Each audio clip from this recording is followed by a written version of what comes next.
The film is ultimately about compassion and greed. And we all have those two sides of us, and that we have to make sure that those two sides of us are in balance. I'm making films that are timeless, and they're about issues that have been around for 1,000 years, so the human condition hasn't changed too much. The same kind of struggle that each individual human being has to deal with is a big issue, and it always will be. I truly, deeply love you. And then I have to learn to let it go. But if I'm afraid of letting it go, so I can't let it go, then you're going to the dark side, because your fear is that you can't have it anymore. And that has to do with relationships, that has to do with ultimately with your life. You have to get self-disciplined enough to be able to say, I'll enjoy the pleasure when it comes, I'll let it go when it's over. Which is actually what The Phantom Menace is about. The Phantom Menace is about letting go? It's about letting go. George Lucas's 6 Star Wars films are the story of Anakin Skywalker and his son Luke, as their respective journeys of self-discovery are shaped by the axioms of the Jedi Order. However, in addition to being warriors who keep the peace in this galaxy far, far away, the Jedi are also a culture in which people achieve personal fulfillment and success without an adherence to certain expectations we have in our world about relationships with intimate partners. In this video essay, we're going to examine the Jedi as portrayed in Lucas's Star Wars saga and understand how their culture and lifestyle serve as an example of a fictional society that has a very different outlook on human relationships and self-actualization from our own. This will mostly involve the Jedi as they're shown in the prequel trilogy and the Clone Wars TV show for 2 reasons. The first is that this is the era of Star Wars in which the Jedi have a more prominent presence as an active community. The second is because Anakin's marriage to Padme Amidala and how that conflicts with his Jedi duties is explicitly an element of conflict in his character arc. My hope is that this video essay may help you better appreciate what the Jedi have to offer us in understanding how we can improve our personal relationships, as well as how the challenges faced by Anakin and Luke reflect the tensions between our individual desires and personal responsibilities. To start, we must define a couple key terms so that we have a shared understanding of the vocabulary being used. Amatonormativity is the term ascribed to the social assumptions that place more value on romantic relationships than other types of relationships. The belief that a romantic relationship is a universal shared goal and that achieving it is a sign of personal success. It's a separate social phenomenon from heteronormativity, but the two certainly have a lot in common because of social prejudices that ascribe greater value both to monogamous relationships and to heterosexual relationships. But even so, LGBTQ people are absolutely just as capable of succumbing to amatonormative beliefs, even if it's not a heterosexual relationship specifically that they're agonizing over. The term was coined by Elizabeth Brake in her book Minimizing Marriage, Marriage, Morality, and the Law. She specifically coined the term amatonormativity to be linguistically similar with heteronormativity because of what they have in common as restrictive models for the ideal life. To the extent that exclusive dyadic relationships are a heterosexual ideal, amatonormativity overlaps with heteronormativity. Like heteronormativity, it can be found throughout social life, and it can be understood in relation to other systems of oppression, for example, in its relation to gender roles. Brake argues that our internalization of amatonormative beliefs limits our understanding of meaningful relationships, leading us to prioritize monogamous relationships and marriage far above other valuable forms of care and commitment, such as deep friendships or non-traditional family structures. Her concern is that this contributes to a social structure that marginalizes people who do not conform to conventional romantic norms. At least some of this tangible discrimination originates in amatonormative judgments of those outside amorous relationships as lacking something valuable that is only attainable in amorous relationships. Amatonormativity assumes that an amorous relationship, typically marriage or cohabitation, should be sought in preference to other relationships, that the proper trajectory of a life is into such a romantic love relationship, and that romantic love is a universal goal, which those not in such relationships are seeking. By attributing a special value to exclusive amorous relationships, amatonormativity implies that alternatives such as celibacy, singledom, care networks, and friendships lack a central human good. After processing this quote, I'd encourage you all to consider the breadth of avenues through which people can internalize this type of social stigma. If one spends years being surrounded by people referring to their partners or spouses as my one true love or my other half, songs about how you die for the person you love, and films where people are reprimanded for putting up any resistance to being with the person who could be the one, it's understandable that people would absorb all that and feel inclined to think less of themselves if they were to have anything in their lives that takes priority over finding the right person and marrying them. Brake's book is incredibly compelling, making many strong arguments for why different forms of relationships, including ones that do not usually necessitate the same form of commitment that marriage tends to, are deserving of the same recognition and support that marriage does. Amatonormative discrimination is morally wrong for the same reasons that other forms of arbitrary discrimination are wrong. First, social classifications that arbitrarily treat individuals unequally, harming some and benefiting others, involve a basic failure of equal respect. Systemic negative beliefs involved in stereotyping a socially defined group attach negative evaluations to individuals irrespective of their actual qualities. Like race, sex, and class, single or coupled status is an important social marker. Amatonormativity differs from racism and sexism in that racist and sexist stereotypes judge individuals as inferior due to a quality thought to be inherent, race or sex, whereas singles are judged inferior due to a relational quality. In this respect, singleism is like classism, in which individuals are judged inferior due to membership in a social class. Something like this puts everything back in focus and says, look, people's sex lives are not that important in the real world. What's really important are, taking care of other people and compassion and helping people and sticking together and trying to make this a good world. He has very high standards. I mean, he wants Queen Noor or Grace Kelly or someone. She can't be too tall, and she has to be wonderful with her kids. Everybody says the same thing about their friend that's single, which is they're too picky. If they just wouldn't be so picky, they'd be married by now. There you go. Yeah, but There's from that wisdom. side, I speak for those who are the single ones who say, Who are I the am picky not, ones." I am not picky, but I want somebody who's right, and I'm not going to walk into anything because marriage is a serious thing. At this point, we're going to incorporate this discussion on amatonormativity back into Star Wars, establish the axioms that the Jedi live by, and clarify some other key words. The Jedi Order is an organization of warrior monks who dedicate their life to helping others and serving the will of the Force. They answer to the Republic and work as diplomats, maintaining peace throughout the galaxy. To keep the emotional discipline necessary for these responsibilities, the Jedi strictly forbid the forming of emotional attachments. Jedi may not get married or have children of their own, and must always prioritize their service to the Order. I selected the Jedi as the point of focus for this video essay because in my research on the social phenomenon of amatonormativity, I came to the understanding that the emotional trappings it entails are what the Jedi reject. While amatonormativity has a tendency to conflate love and attachments as being synonyms, they're not the same thing. Much of the research I've done on attachment theory for this video essay describes a very specific type of emotional bond between one person to another, one that's driven by a need for safety and protection. An attachment relationship is characterized by one's preference to seek out and maintain closeness with a particular person, their distress upon being separated from that person, and reliance upon their presence during difficult times. A lot of the research in attachment theory focuses on the attachments that a baby or a young child forms to their parents or primary caregivers, but professionals in this field of study caution against equating them with other types of relationships in our adult lives. And one of the reasons for this is that an attachment relationship is not necessarily reciprocal, and in some cases can't be reciprocal. A child has an attachment to their parent as the person that provides for them. A child views their parent as the person who gives them a feeling of protection and stability. But a parent shouldn't have the same type of attachment to their child.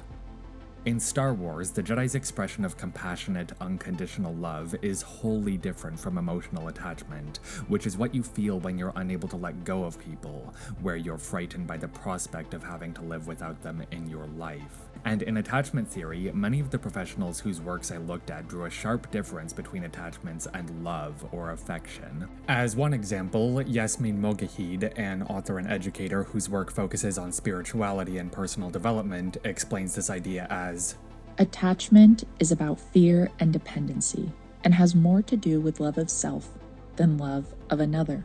Love without attachment is the purest love, because it isn't about what others can give you because you're empty. It is about what you can give others because you're already full. Anakin himself explains the difference between the two by saying, attachment is forbidden. Possession is forbidden. Compassion, which I would define as unconditional love, is central to a Jedi's life. So you might say that we are encouraged to love. Lucas has Anakin differentiate between the two so that when Anakin breaks the Jedi code by giving in to his attachments, becoming romantically involved with Padme and marrying her, the audience can understand that Anakin is conscious of the fact that what he's doing is wrong. It's not that these feelings are unnatural or immoral, it's that Anakin's expressing a form of possessive love and that he acts on it how he does because it will personally make him feel good without consideration for his responsibilities as a Jedi. In my studying of George Lucas and Star Wars, both for this video and for my other projects, I've frequently gone back to Paul Duncan's The Star Wars Archives, a book that includes transcriptions of interviews in which Lucas elaborates on the philosophy of these films. In regards to how the Jedi should love others, Lucas explains, "You can love people, but you can't want to possess them. They're not yours. Accept that they have a fate. Even those you love most are going to die. You can't do anything about that. Protect them with your lightsaber, but if they die, they were going to die. There's nothing you can do." There wasn't anything you could have done. Come on, buddy, we're not out of this yet. When one feels attachment to another person, they want to be with that person because that person makes them feel good. The person one feels attachment toward brings them a sense of comfort, bliss, and/or security. That person's presence is what makes them experience happiness. Now, does that sound like a bad thing in and of itself? Likely not, and the reason why it likely doesn't is because many of us have people in our lives whose company we enjoy, family, friends, intimate partners, and we recognize that being in their proximity, experiencing our lives alongside theirs, and making memories with them brings us pleasure. This is not a bad thing in and of itself, and it doesn't reflect badly on someone to enjoy such feelings, but it is a form of happiness that is entirely focused on oneself. It's motivated by one's desire to make themselves happy. That's why attachment is framed by Lucas as selfish. Because when you get selfish, you get stuff, or you want stuff. And when you want stuff and you get stuff, then you are afraid somebody's going to take it away from you. The Jedi turned against me. Don't you turn against me? Once you become afraid that somebody's going to take it away from you, or you're going to lose it, then you start to become angry.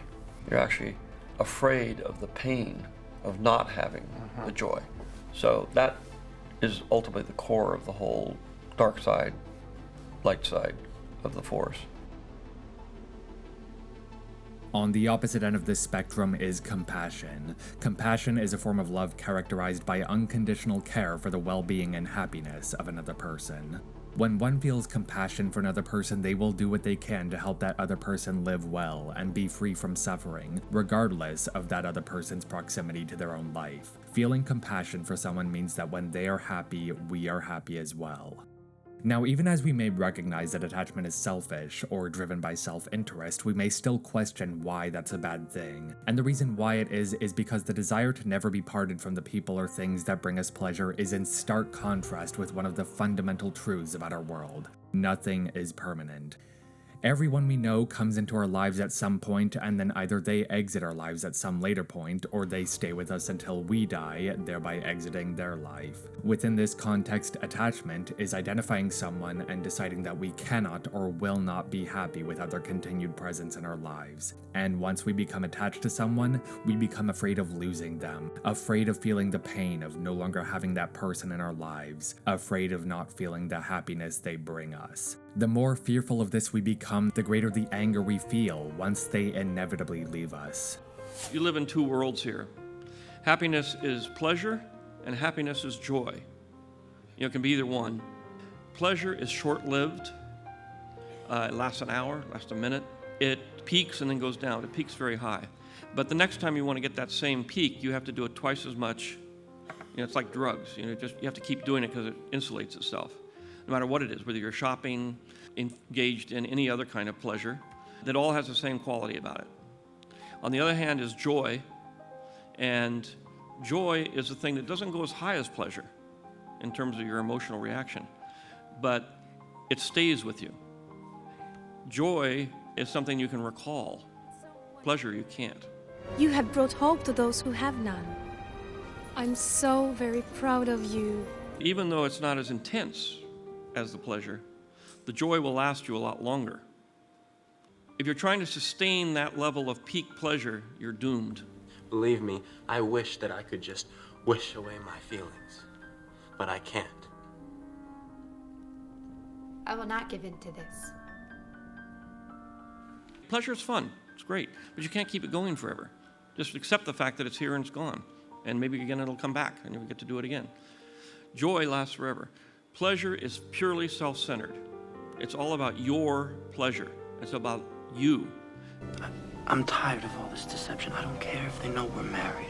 Anakin, don't say things like that.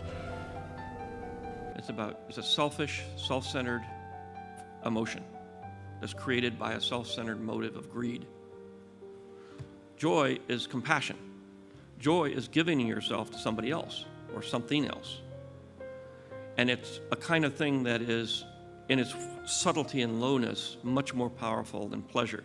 We ought to acknowledge that humankind needs love, beyond just the pragmatic necessity that we need to coexist and support one another for mutual advantage. We all prefer to spend our lives alongside those who we can turn to for guidance, kindness, and love. But balancing these two truths of life, that these connections are immensely valuable for enriching our own lives, and that every single one of those people that we are connected to are impermanent and that so are we, is what is necessary to attain lasting, sustainable joy.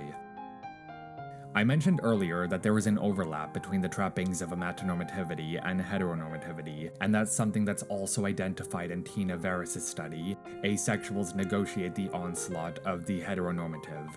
She also used Break as a source of research. She interviews various self-identified asexual and aromantic people to evaluate the social pressures that amatonormativity reinforces. By locating singleness as something to fear, it is positioned as threatening to the amorous romantic couple imperative, underpinning heteronormativity and the happy family. In this construction, friends, family, and other relationships cannot provide the real happiness that comes from a sexual and/or amorous partnered relationship. To deviate from the amorous partnered relationship is thus to be threatened with unhappiness. I can't love you as you want me to. I don't know why. You can't? No. I can't change how I feel, and it would be a lie to say I do when I don't.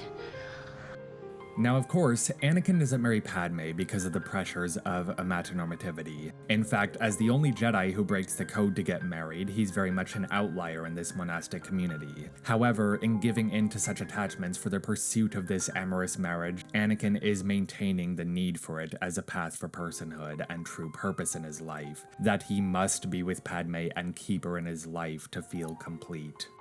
The thought of not being with you, I can't breathe. You are in my very soul, tormenting me. I will do anything that you ask. I will do whatever you ask. Just help me save Padme's life. I can't live without her. These are not Jedi traits. Part of these are because he was starting to be trained so late in life that he'd already formed these attachments. And for a Jedi, attachment is forbidden. Everything must change and things come and go through his life, and he can't hold on to things, which is a basic Jedi philosophy that he is unwilling to accept emotionally. But he has become attached to his mother, and he will become attached to Padme. And these things are for a Jedi who needs to have a clear mind and not be influenced by threats to their attachments. It's a dangerous situation. Because you spend all your time being afraid of losing everything you've got instead of actually living. Where joy, by giving to other people, you can't think about yourself, and therefore there's no pain. At this time, we're going to turn our attention towards some of the religious teachings that inform Lucas's presentation of the Jedi. This will be valuable for understanding why Lucas frames the Jedi the way he does, and so that we can hopefully understand the breadth of avenues toward personal fulfillment that don't conform to amatonormative beliefs. When the film came out, almost every single religion took Star Wars and used it as an example of their religion, and relate the stories specifically to the Bible, and relate stories to the Quran and the Torah and things. I didn't want to invent a religion. I wanted to try to explain in a different way the religions that have already existed. All religions say one thing, basically, which is love is the secret to the universe. Star Wars as a work of art is very heavily intertextual, drawing upon a myriad of different sources of inspiration that Lucas layers densely upon one another to tell his story. And because of that, there lies within the text of the film several story points, dialogue exchanges, and symbols that aren't explicitly labeled as Buddhist or Hinduist, but are very compelling to read as such. We've read that you grew up Methodist. Now you're a Methodist Buddhist. Is that correct? Well, that's what I tell my kids. The Force, the religion, and everything is based on all religions. It's not just based on one. I mean, obviously there are heavy overtones in Eastern religion, but it's half Methodist, half Buddhist. I think some viewers are put off by the Jedi's philosophies around romance and attachments, in part because of how unusual the Jedi already seem. Lucas's style of dialogue and his preference toward classical acting rather than method acting makes for a cinematic experience that, for a lot of viewers, can seem like an emotional distance between them and the characters in a way that feels alienating. But if you're on the same wavelength as Lucas, it makes for a very enriching viewing experience. And one of the ways that I tend to get on his wavelength is to keep the apparent religious influences toward the front of my thought process when I watch these films. One example of how he can put this into practice is this formulation by Yoda in The Phantom Menace. Fear is the path to the dark side. Fear leads to anger. Anger leads to hate. Hate leads to suffering.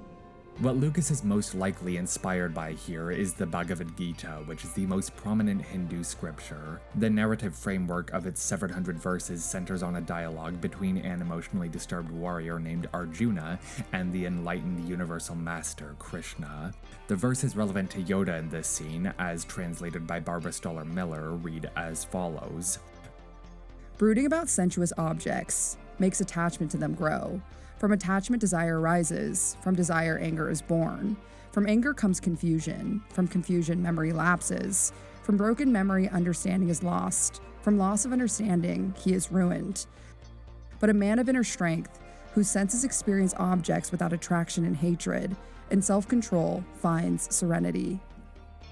The belief that one must refrain from forming emotional attachments is central to a lot of Hindu and Buddhist thought, and Lucas imbues this into the thematic backbone of the Jedi Code as well. It's Anakin's failure to adhere to these teachings that is the reason for his downfall. The Jedi are encouraged to love, but they cannot love people to the point of wanting to possess them, to the point that they are unable to let someone go. In these teachings, and in George Lucas's Star Wars, that type of fear of loss is selfish.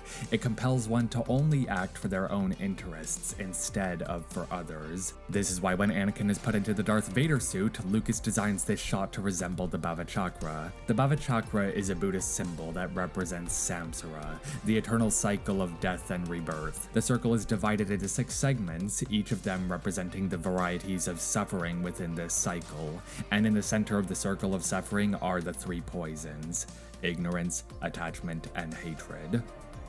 What if the democracy we thought we were serving no longer exists, and the Republic has become the very evil we've been fighting to destroy? I don't believe that. And you're sounding like a separatist. Just help me save Padme's life. I can't live without her.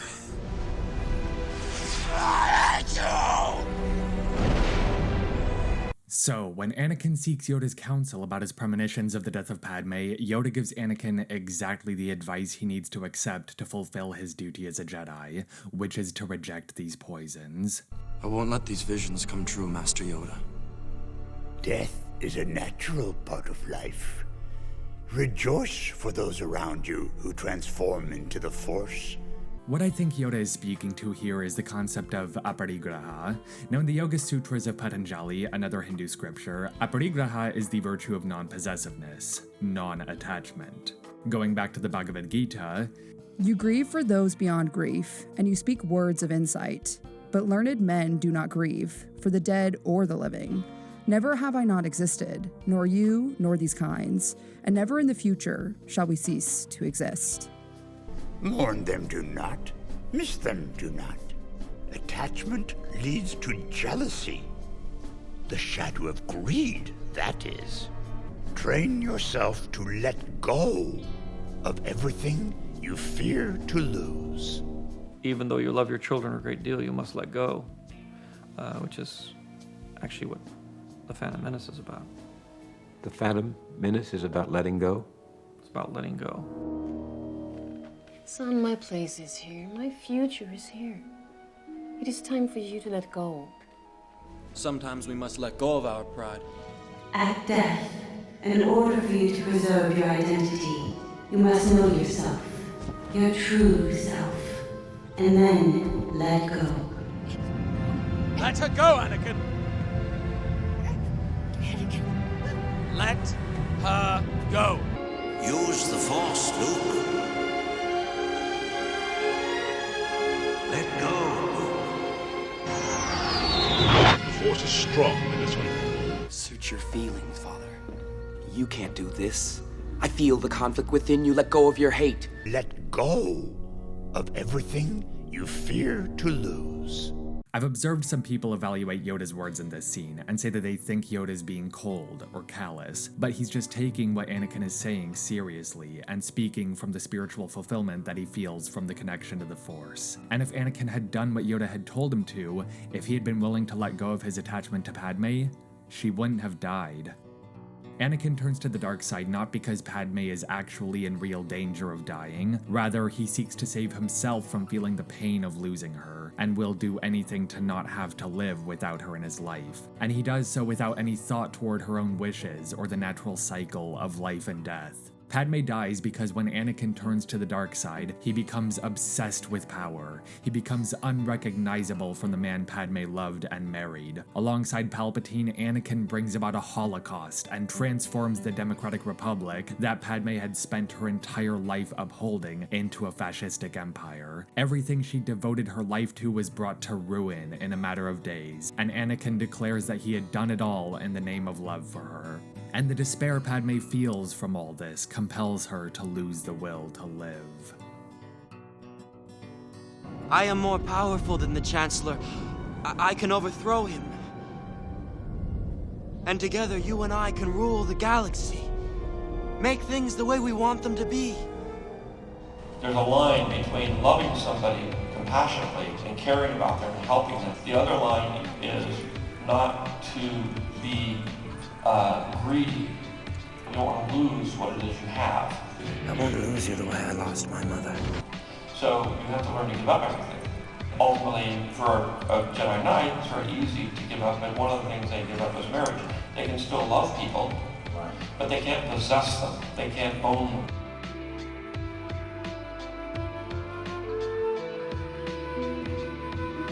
Hold me. Hold me. Hold me.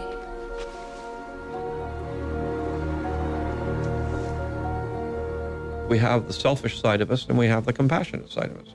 The idea is, how do you keep those things in balance? And by keeping those things in balance, you can do a lot of good things.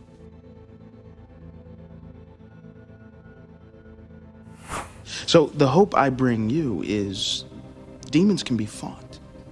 People can change. You can change. Okay. I'm cookie dough. Well, tell me more about this guy, the bad ending guy. And he'll always be that little boy I knew on Tatooine. He was my first.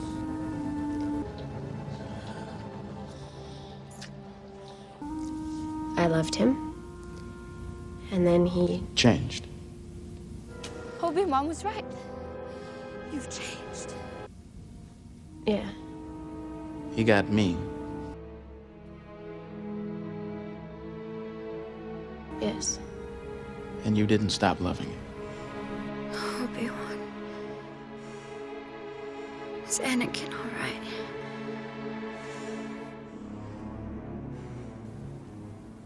Look, lots of people lose themselves in love. It's no shame. They write songs about it. The hitch is, you can't stay lost. Sooner or later, you have to get back to yourself. And if you can't?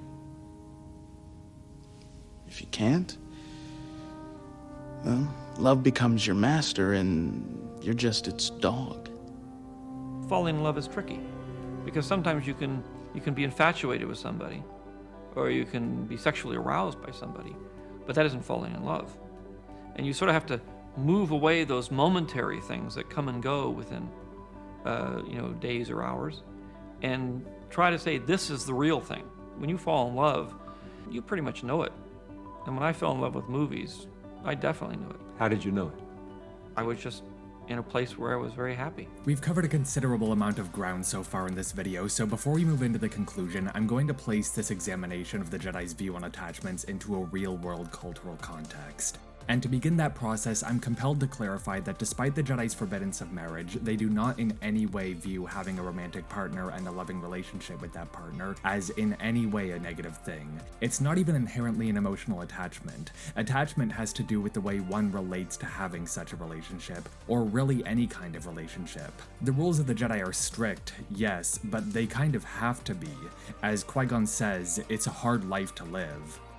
The Jedi must have the deepest commitment, the most serious mind. Being a Jedi isn't a job, and it's not a part-time gig. It encompasses your whole life. In addition to the issues regarding personal fulfillment that we discussed earlier, Anakin and Padme both have commitments to their respective careers. Padme serves the galaxy through the Senate, and Anakin through the Jedi Order. The way that I've often heard it described is the idea that you can't have two marriages. I think George Lucas understands this because it was his commitment to his Star Wars films that led to his emotional distance from his wife, Marcia, which was one of the reasons they divorced. They came to understand that Lucas was, at least at the time, simply more committed to making his art than he was to being married. But the beautiful irony is that at around the same time that his marriage to Marcia was coming to an end, they were also adopting a daughter, and Lucas realized that as much as he loved making films, he didn't want to remain so attached to that part of his life that he would miss out on getting to see his kids grow up. At the height of my career, after Jedi, I had a daughter, and I was married, and we got divorced, and I was left with a baby. But when I first held her in my arms in the hospital, a lightning bolt struck me, and I said, this is the best thing that's ever happened to me. This is a happy moment. The happiest moment of my life. And I said, I'm going to retire. I'm not going to direct any more movies, because you can't raise kids and direct movies, because it's literally 4 in the morning until 10 at night, working weekends, working all the time. You just can't do that. And then after that, I ended up adopting another baby by my own, and then I did another baby by my own. So I had 3 kids that I raised for 15 years. And then I went back and came out of retirement and started directing again. And action! So being a father became his new commitment. He put his filmmaking career as far to the back burner as he could and refocused all of his energy into raising his children and providing emotional care for them. The Jedi serve as ambassadors and diplomats for the Senate, trying to find peaceful resolutions to conflicts between sovereign nations. They must train their bodies to remain in peak physical condition and train their minds to maintain emotional serenity. And being a Jedi can also be dangerous. Even before the start of interstellar war in Episode 2, Jedi are the ones who have to face violence if their efforts to find peaceful solutions to conflicts fail. Here in the real world, even people with intense public service careers like CIA agents are discouraged from getting married. It's 2 enormous commitments, and failure to give either one of them the necessary energy can make one miserable. I know firsthand what it looks like when a parental figure, even a non-biological one, isn't present like they need to be for their spouse and kids. The spouse suffers, and the children suffer.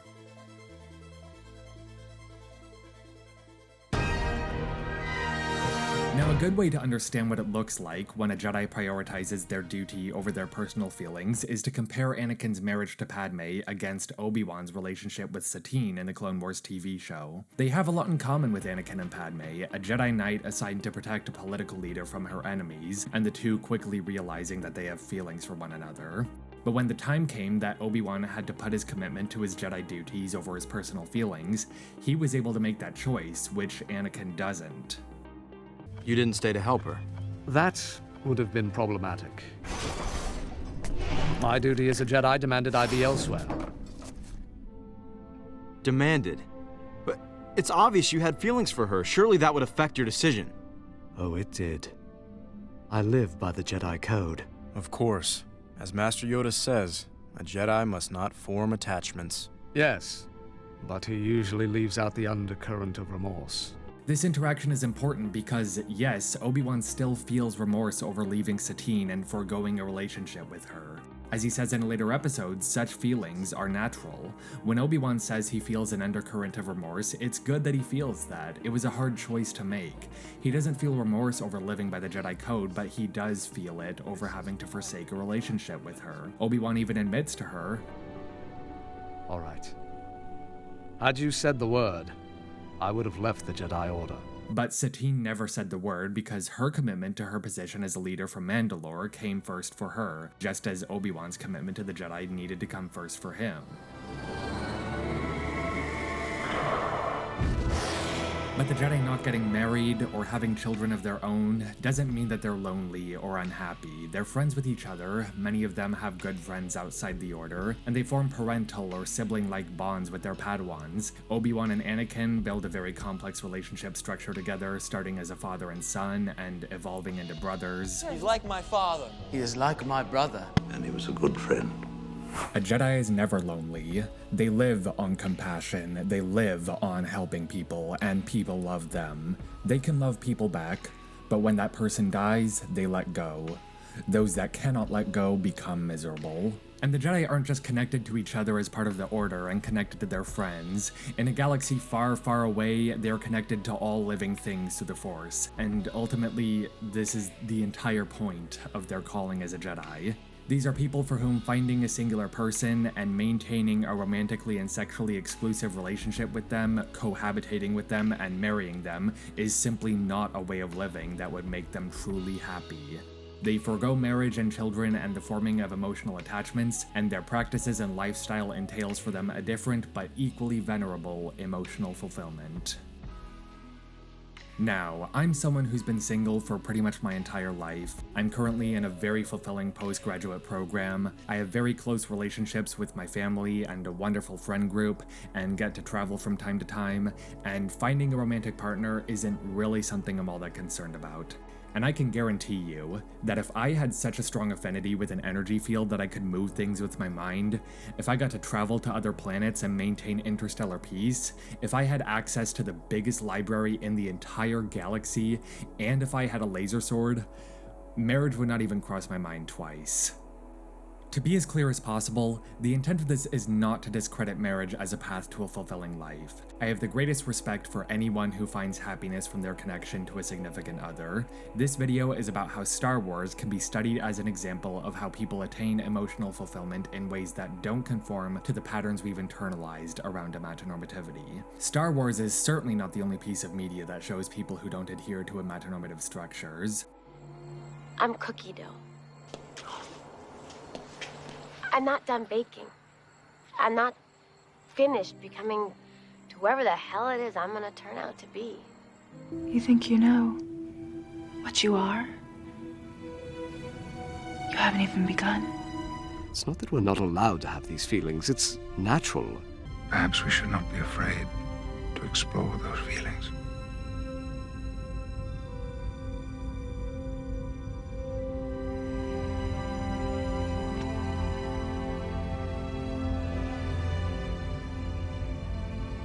Or perhaps we should be afraid. Teddy, I don't believe I will ever marry. I'm happy as I am, and I love my liberty too well to be in any hurry to give it up. Well, there is one advantage to being me. Something you can never imitate. Really? What's that? Having you for a friend. I make it through this, and the next thing, and the next thing, and maybe one day I turn around and realize I'm ready. I'm cookies. And then, you know, if I want someone to eat or enjoy warm, delicious cookie me, then that's fine. That'll be then. When I'm done. But I focused on Star Wars here because I believed that its unique form of intertextuality and narrative focus would lend itself best toward the discussion I wanted to have. George Lucas created Star Wars to inspire kids to start thinking critically about their own lives, and to teach them philosophical and spiritual values that have permeated through mythology and fairy tales.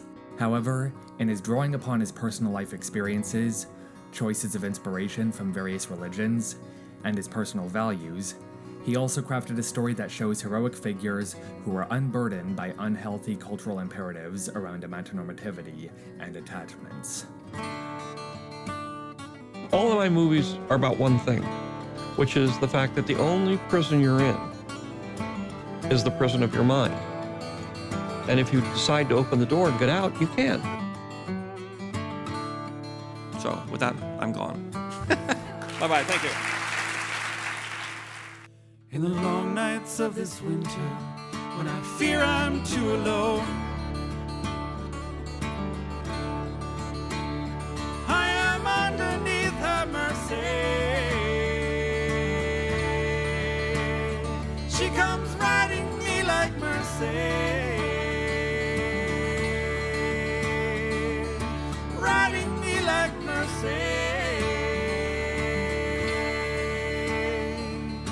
Riding me like mercy, and I'm